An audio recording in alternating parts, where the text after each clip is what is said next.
नमस्कार। आज की इस शुभ संध्या में आपका हार्दिक अभिनंदन, स्वागत। आपसे एक अनुरोध है, कृपया अपने मोबाइल फोन्स या तो स्विच ऑफ कर दीजिए या फिर साइलेंट मोड पर लगा दीजिए। तो लीजिए, आपके सामने प्रस्तुत है नाटक वॉरेन हेस्टिंग्स।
जैसा हमारे राज में आज दिखाई दे रहा है, वैसा ना कभी किसी और देश में सुना गया, ना कभी देखा गया। इस बुराई से हर डिपार्टमेंट का हर सदस्य प्रभावित है। हर छोटा मुलाजिम ज्यादा से ज्यादा धन हड़प कर बड़े मुलाजिम या अधिकारी के बराबर हो जाना चाहता है, क्योंकि वो ये जान रहा है कि वो ताकत और संपत्ति ही है जो उसे बड़ा बना रहा है। कोई ताज्जुब ना है कि दौलत की इस लालच को पूरा करने वाले इन लोगों के वे अधिकार ही है जो इन्हें प्रशासन चलाने के लिए दिया गया है। दुख की बात है कि इन लोगों के वे साधन रिश्वतखोरी, भ्रष्टाचार, लूट खसोट और ठगी जालसाजी के लिए इस्तेमाल हो रहा है। इसकी मिसालें ऊपर के पदों पर बैठे लोगों ने कायम किया है, तो भला नीचे के लोग पीछे कैसे रहता। ये रोग हर जगह है। ये नागरिक प्रशासन, पुलिस ही नहीं, राइटर्स, इंटेलेक्चुअल्स एंड ट्रेडर्स सबको अपनी चपेट में ले चुका है। और यही है वो बिंदु जहां 270 साल पहले की कहानी आज की कहानी बनती है। ये किस्सा उन्हीं दिनों का है। वॉरेन हेस्टिंग्स जो बाद में 1772 में ईस्ट इंडिया कंपनी का गवर्नर बना, उस समय अपने बचपन में था। यानी ये बात आज से लगभग 1750 से 1770 के बीच की होगी। कितना अकेलापन महसूस होता होगा वॉरेन हेस्टिंग्स को। वो सबसे अलग था। यहाँ हिंदुस्तान में वैसा कुछ भी नहीं था जैसा इंग्लैंड में था। यहाँ के लोग रहस्य में थे और यहाँ की औरतें वे सारा दिन कुछ न कुछ काम करती दिखती। वे लकड़ियाँ काटती दिखती, सर पर भारी बोझ उठाए दिखती। वो नदी के घाट के आसपास कुआं के पास अक्सर इन औरतों का झुंड देखता। उसे अक्सर ये औरतें मटकों में दूध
मिस्टर फ्रेंड सही कहते थे। इस देश की अपनी ही एक खूबसूरती है जो इस दुनिया में कहीं नहीं। यहाँ का वातावरण ही अलग है। और मिस्टर फेयर ने गुजरात का एक किस्सा भी बताया था जो सचमुच हैरान कर देने वाला था। उन्होंने बताया, इंडिया एक ऐसा देश है जहाँ के लोग बहुत ही सिंपल एंड सोबर है। यहाँ पर इतना कुछ है कि जिसे एक बार में समझ पाना बहुत ही मुश्किल है। लेकिन अचंभा तो मुझे तब हुआ जब मैंने एक जगह लोगों की भीड़ देखी। आइए, आइए,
के विदेशियों ने यहाँ रहने वाले आम आदमियों की पिछले 500 साल में नहीं की होगी उतनी हत्या ही आने वाले 50 साल में कर डालेंगे।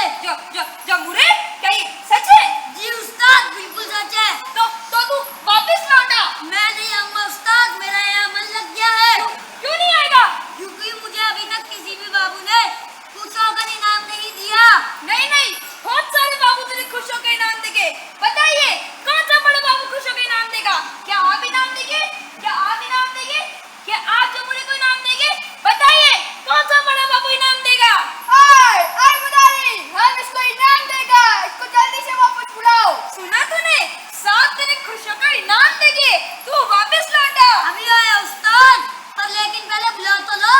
हाँ तुझे अभी बुलाता हूँ। आब्राकाडाब्रा गिले गिले छू, आकाश से लौट के वापस आना तू। आब्राकाडाब्रा गिले गिले छू, आकाश से लौट के वापस आना तू।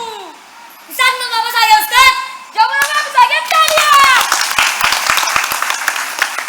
साहब जमुरा आ गया। आय जमुरा, इधर आओ। जी साहब। यह चांदी का सिक्का हम तुम्हें बख्शीश में देगा, लेकिन पहले हमारे एक सवाल का जवाब दो। पूछिए साहब। क्या हमको कंपनी नौकरी में तरक्की मिलेगा या नहीं? साहब पहले दो। ये लो। दो। ओ ये भी तो सच्चू। हाँ दो। या श्योर।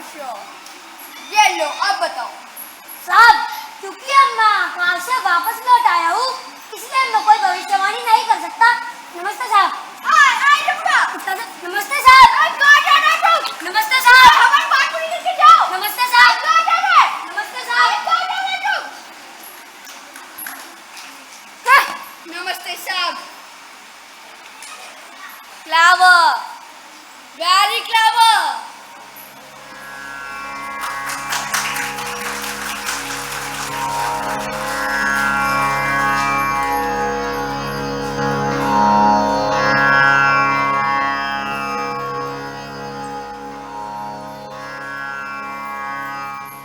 वॉरेन हेस्टिंग्स के मन में जहाँ एक ओर इन नेटिव्स को लेकर एक गहरा संदेह और डर था, वहीं उसके मन में इन्हें कुछ और जानने की इच्छा भी थी। वो भी लड़का ही था, इसलिए रहस्य में पुरुष नेटिव्स की तुलना में औरतें उसे कम खतरनाक लगती थी। एक औरत की मूर्ति वो अक्सर देखता था, जो शेर पर बैठी थी और जिसके कई हाथ थे। उसके एक हाथ में किसी डरावने पुरुष का कटा हुआ सिर होता था और उसके होठों में लाल लाल खून लगा होता था। वो शेर पर बैठी औरत वॉरेन हेस्टिंग्स के सपने में दिखाई देती थी।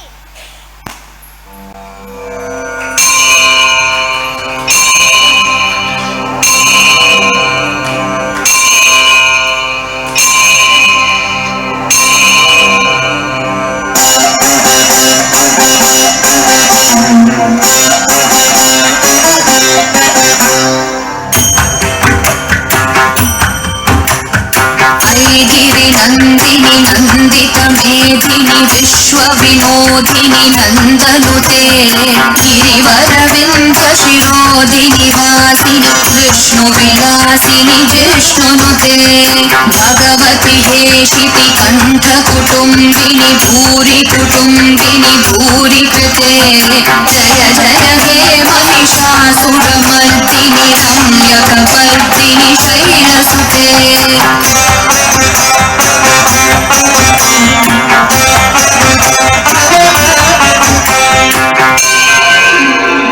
सुरवरवर्षिणि दुर्धरदर्शिनि दुर्मुखमर्षिणि हर्षरते त्रिभुवनपोषिणि शङ्करतोषिणि कील्विषमोषिणि घोषरते धनुजनिरोषिणि दितिसुतरोषिणि दुर्मदशोषिणि सिन्धुसुते जय जय हे महिषासुरमर्दिनि रम्यकवर्दिनि शैलसुते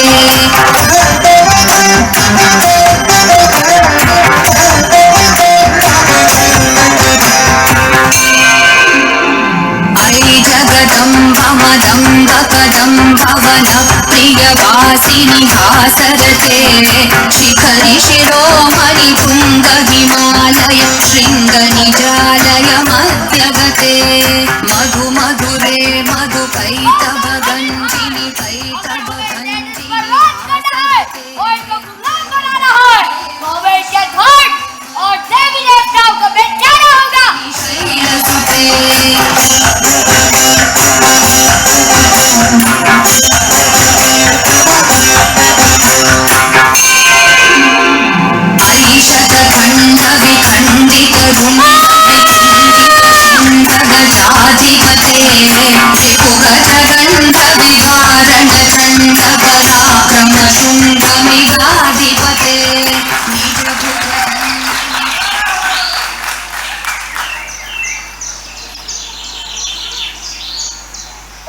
हेस्टिंग्स को ये देश अनोखा लगता था।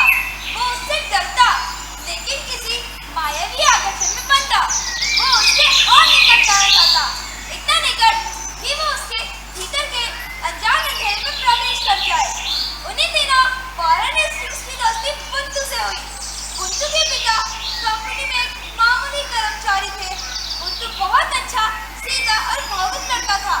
बुंतू ने वॉरेन को बताया कि हमारे देश में इतने ग्रंथ और अभिलेख हैं, इतनी रंग कथाएं हैं कि अगर उन्हें पूरी धरती पर फैला दिया जाए तो उनके परतों के नीचे यूरोप, अमेरिका, एशिया और अफ्रीका ही नहीं, सारे समुद्र भी ढक जाएंगे।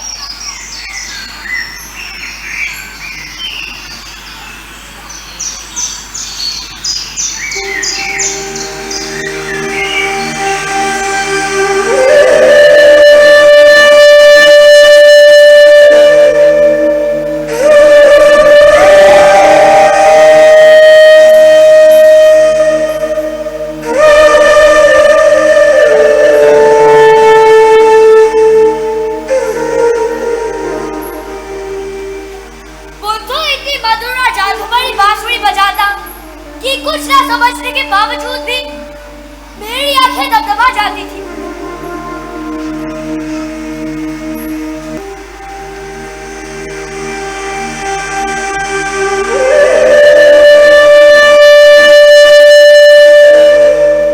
It seems I know their meanings. I can't understand them. They descend from another planet just to purify my soul.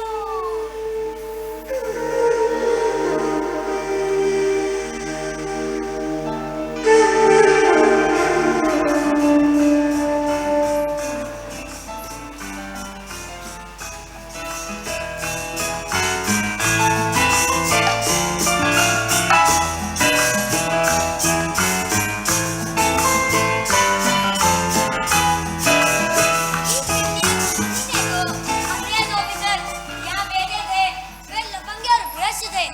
उनकी जिंदगी का सिर्फ एक ही मकसद था, खाना कमाना, मौज मस्ती करना, लूटना, अपराध और जालसाजी करना और इतनी दौलत इकट्ठी कर लेना जिसके बारे में वे खुद नहीं जानते थे कि वे इतनी दौलत का करेंगे क्या। और दूसरी तरफ हिंदुस्तान के कुछ ऐसे भी लोग थे जो अंग्रेजों के साथ अंग्रेजों की लूट में हिस्सेदारी चाहते थे। उन्हें भी सिर्फ ऐशो आराम, सुख और दौलत चाहिए थी। वे अंग्रेजी बोलने की कोशिश करते और उनकी औरतें यूरोप जैसे कपड़े पहनती, उन्हीं की भाषा बोलती और वैसा ही नाचती।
मुसलमानों की नवाबी में हिंदुओं की भावनाओं का विशेष ख्याल रखा जाता है जनाब।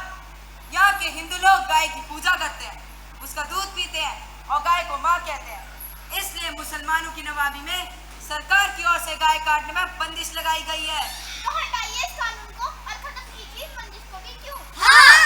सुनिए जनाब, आप सब लोग यहाँ दौलत कमाने और तिजारत करने आए हैं। एक न एक दिन आप सब लोगों को अपने वतन लौट जाना है, लेकिन हमें तो यही रहना है। इसी मिट्टी में हम पैदा हुए, इसी मिट्टी में हम खेले कूदे और एक दिन इसी मिट्टी में हमें दफन हो जाना है। तो भला क्यों हम यहाँ के लोगों के जज्बात को चोट पहुँचाए? या इनेस, क्या गाय की पूजा करने वाले लोग काफिर नहीं है? नहीं। तो क्या हम हुकूमत काफिरों के मुल्कों में चलाते हैं? मिस्टर एलिस,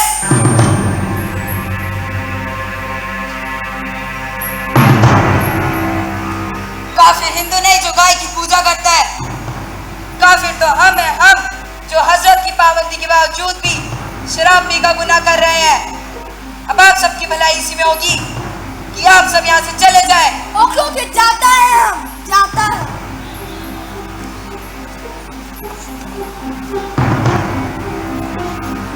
ये कानून बदलने आए थे, हमें भड़काने आए थे। हाँ?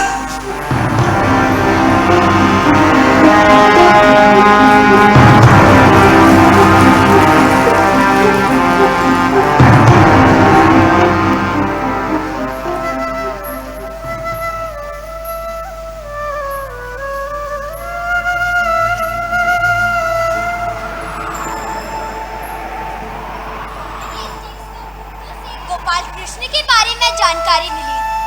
उसे इस देवता की जन्म से लेकर मृत्यु तक पूरी कहानी सुनने को मिली। जयदेव जो गोपाल कृष्ण के परम भक्त थे, हमेशा उन्हीं की भक्ति में लीन रहते थे। हरे कृष्णा हरे कृष्णा हरे कृष्णा।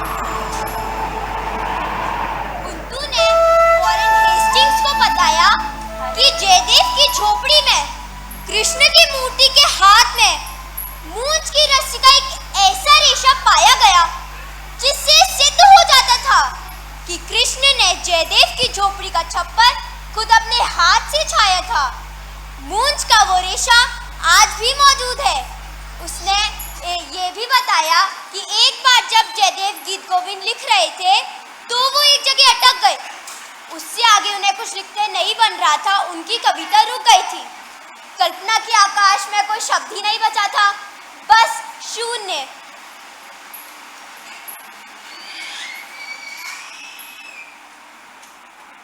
हे प्रभु, हे मुरली मनोहर, मार्गदर्शन कीजिए प्रभु। हे प्रभु, कई दिन बीत गए हैं, मास बीत गए हैं, पर ये कविता पूरी होने का नाम ही नहीं ले रही है। हे प्रभु, हे मुरली मनोहर, आइए और राह दिखाइए ताकि मैं अपनी कविता पूरी कर सकूं। आइए प्रभु, सहायता कीजिए, मार्गदर्शन कीजिए प्रभु, मार्गदर्शन कीजिए।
राधे, सृष्टि अपने नियम से ही चलती है।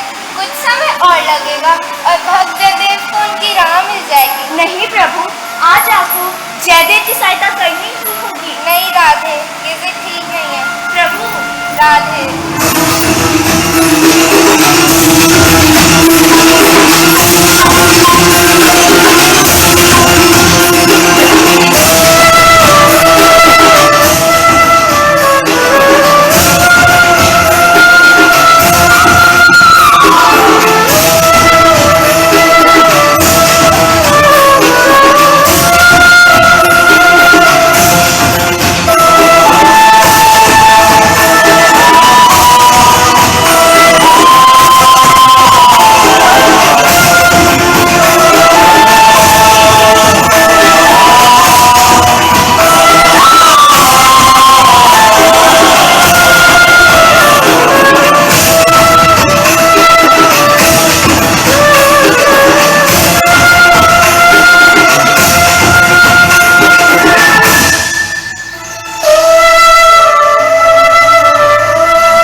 हे प्रभु, कहाँ है आप?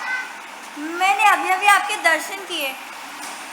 आपने मेरे सपने में पांडुलिपि की कविता को पूरा किया। क्या वो आप ही थे? नहीं नहीं, ऐसा कैसे हो सकता है? हो सकता है, ऐसा क्यों नहीं हो सकता? आप तो अंतर्यामी है प्रभु।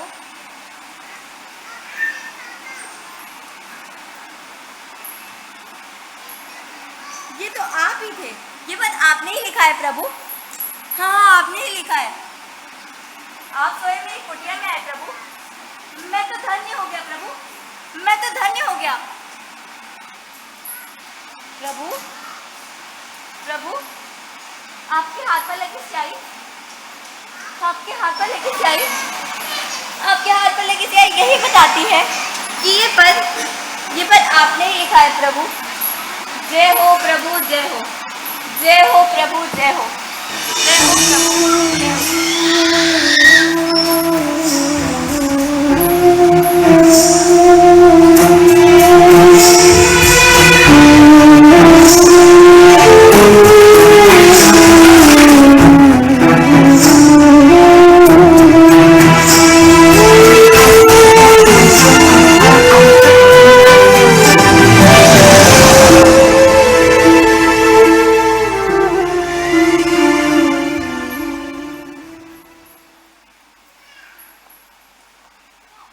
किसी ने कहा है, आदमी बली नहीं होत है, समय होत बलवान। तो हर कहानी के अंत में समय ही बचता है। इसलिए हर कहानी समय की कहानी होती है। और ऐसा ही कुछ वॉरेन हेस्टिंग्स के साथ भी हुआ। अब वो हिंदुस्तान का गवर्नर जनरल बन चुका था। वॉरेन की पत्नी जब इंग्लैंड से आई, वो पूरी दुनिया को पहले अपना बाजार, फिर अपना साम्राज्य बना लेना चाहती थी। एक दिन वॉरेन की पत्नी ने वॉरेन को कहा, वॉरेन, वॉरेन, वॉरेन, वॉरेन, तुम अब हिंदुस्तान का गवर्नर जनरल बन गया है। तुम्हें शर्म आना चाहिए। यहाँ इंग्लैंड की कंपनी से आया छोटा मोटा कर्मचारी भी लाखों करोड़ों की कमाई करके चले जाता है, और तुम मुखिया फालतू के कामों में लगे हो। तो और अब मैं क्या करूं? बूढ़ा हो रहा है तुम, मर जाएगा कंगाल का कंगाल। जब मैं इंग्लैंड जाऊंगी तो किसी को क्या मुंह दिखाऊंगी? वहाँ एरे गेरे सबके पास बग्गी, कोठी, बंगला, नौकर चाकर है, और बैंक में लाखों जमा है। अब भी वक्त है वॉरेन, होश में आ जाओ। वॉरेन, जो मैं कह रही हूँ तुम सुन रहे हो? वॉरेन!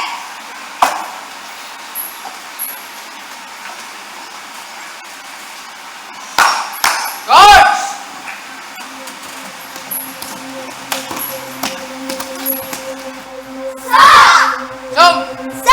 किसानों से लगान और व्यापारियों से टैक्स डबल वसूलो। जो ना नकल करे उसे हमारे सामने पेश करो। सजा दो। जैसा आप कहेंगे वैसा ही होगा सर। तुम सर, अवध के नवाब से कहो कि 10 लाख रुपए हमें दे। ये सूचना तुरंत ही अवध पहुंचा दी जाएगी सर। सर, बनारसी राजा चैत सिंह क्या सूचना दी जाए? चैत सिंह से और शर्मी मौर्य के साथ 50 लाख रुपए नकद वसूलो। सर, मीर जाफर के मानने के बाद क्या किया जाए? मीर जाफर की विधवा बेगम से 3 लाख रुपए वसूलो। सर, नंद कुमार को गिरफ्तार कर लिया गया है। Very good, very good. Nand Kumar को जालसाजी के झूठे मुकदमे में फंसाकर फांसी पर लटका दो।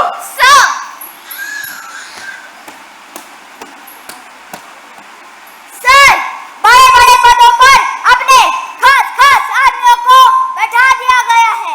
हर तरफ कर वसूली की जा रही है। जल्दी हमारे खजाने में ढेर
इंग्लैंड वापस लौट गया तो वो एक किराए के बंगले में रहने लगा। इस बंगले को प्योरेली हॉल कहते थे। इस बंगले में एक पेंटिंग लगी हुई थी। ये पेंटिंग किस कलाकार ने बनाई इसका पता नहीं चला। पेंटिंग में बंगले के सामने एक लॉन है और एक कोने में ब्राह्मणी नस्ल की 6 गाय और एक बैल है। बैल बैठा हुआ है जबकि गायें खड़ी है और पास ही में लोहे की मोटी जंजीरों से गुस्से में बंधा हुआ एक सांड भी है। इस सांड को वॉरेन हेस्टिंग्स के लिए सैमुअल टर्नर ने इंग्लैंड भेजा था। जब तिब्बत के एक बूढ़े लामा ने इस सांड को सैमुअल टर्नर को दिया और कहा कि ये नंदी है, भगवान शिव का दूत, इसे अपने साथ ले जाओ और इसकी सेवा करो, तुम्हें अपने जीवन में कोई कष्ट नहीं आएगा। सैमुअल टर्नर हमेशा यात्रा में व्यस्त रहता था, इसलिए वो सांड की सेवा नहीं कर पाता था। सैमुअल टर्नर को पता था कि वॉरेन हेस्टिंग्स हिंदुस्तानी गाय बैलों का दीवाना है, इसलिए उसने तिब्बत के इस याक को वॉरेन हेस्टिंग्स को दे दिया। अक्सर रात में वॉरेन हेस्टिंग्स गायों के बाड़े में जाकर खड़ा हो जाता।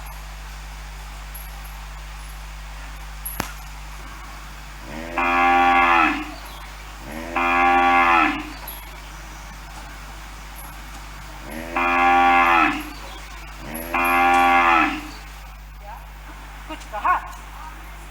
मुझे हमेशा ऐसा क्यों लगता है जैसे तुम मुझसे कुछ कहना चाहती हो। यहाँ आके मुझे अच्छा भी लगता है। ऐसा लगता है जैसे मैं किसी चर्च में हूँ। वॉरेन, क्या हुआ तुम्हें? तुम इस वक्त यहाँ और ये किससे बात कर रहे हो? कुछ नहीं, गायों को देखने आया था। यहाँ आया तो ऐसा लगा जैसे गायों ने मुझसे कुछ कहा। क्या कह रहे हो तुम? गायों ने तुमसे कुछ कहा? पागल हो गए हो क्या? कभी कोई जानवर बात कर सकता है? इन्हें देख के मुझे ऐसा लगता है जैसे ये मुझे समझती हो, जैसे ये मुझे मेरे पापों के लिए क्षमा कर रही हो। वॉरेन, क्या कह रहे हो तुम? कुछ भी बोले जा रहे हो। तुम्हें एक अच्छी सी नींद की जरूरत है। चलो आराम करो।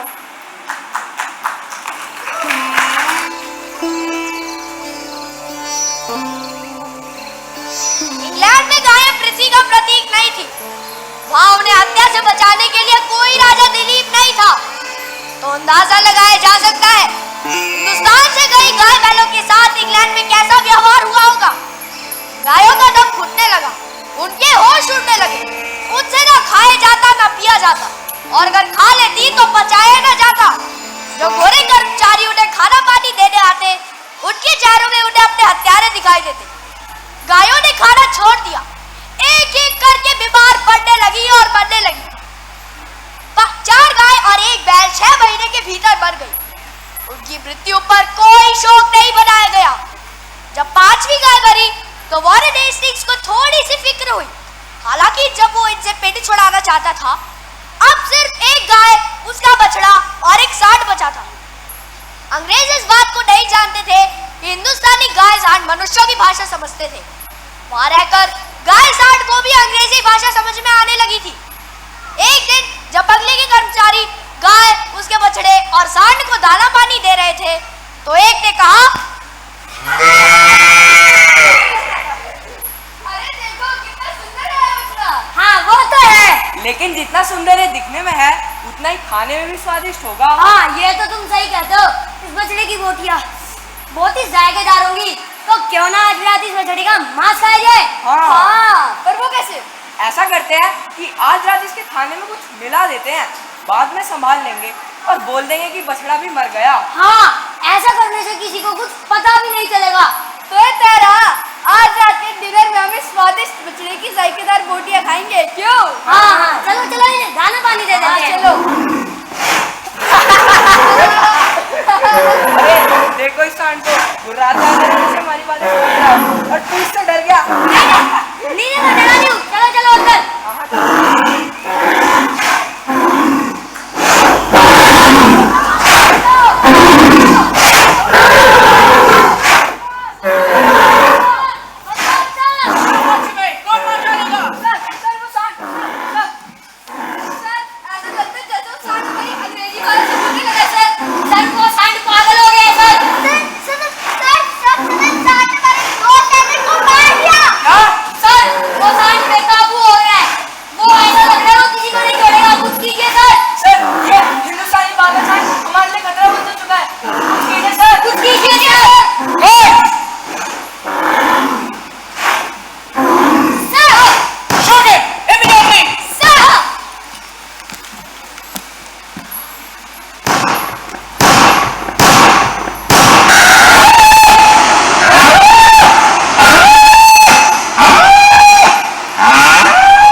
कहते हैं सांड के शरीर में इतनी चर्बी थी कि लालच आकर बंगले के नौकर ने लेदर की एक फैक्ट्री को मरा हुआ सांड बेच दिया।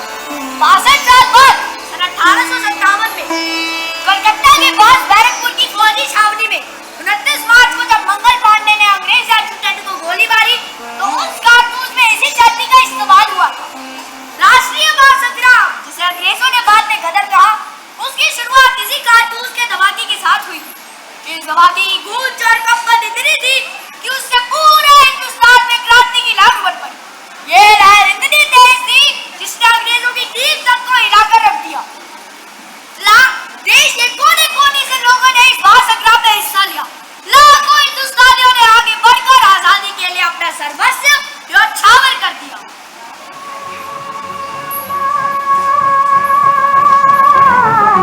Vande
Mataram.